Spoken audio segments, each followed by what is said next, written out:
The humble keyhole bit may seem like a one-trick pony, but there's more to it than just hanging pictures.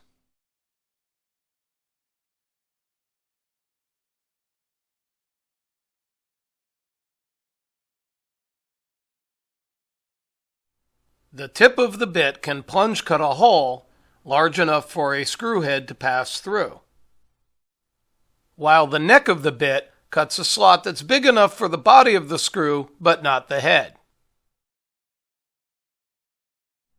The bit height is set so that the head will cut deep enough within the material to leave behind the shoulder that prevents the screw from coming out. The keyhole shape requires that the part is moved during the cut. A pair of stops set up on the router table fence ensures that the slot will be straight. Another stop placed behind the stock ensures the proper length of the slot and that it doesn't cut through the edge of the part.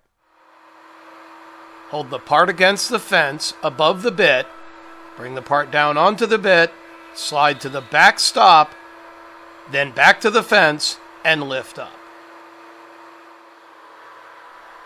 This same basic setup of stops can be used to mill keyhole slots even in odd-shaped parts. Milling the slot freehand is certainly possible, but a little bit of setup guarantees perfect results, especially when doing multiple parts.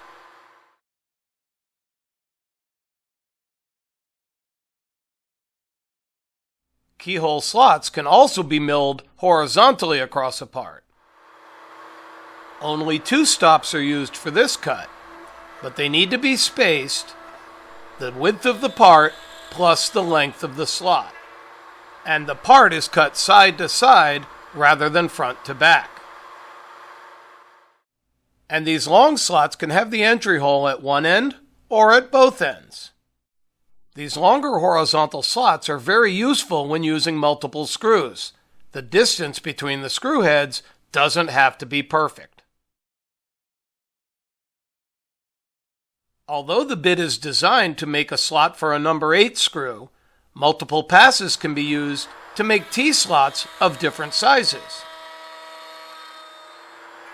Adjusting the fence by 3/64 of an inch between passes creates a perfect T-slot to fit a standard 1/4-20 hex head bolt. And when 2 passes are made 3/16 of an inch apart, a perfect T-slot is created for both 1/4-20 and 5/16 T-head bolts. These dimensions are based on the Freud bit that I'm using here.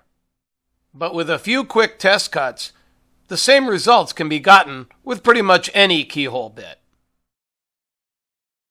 From hanging art on the walls, to T-slots, and even KD furniture, the keyhole bit turns out to be a lot more useful than you may have thought.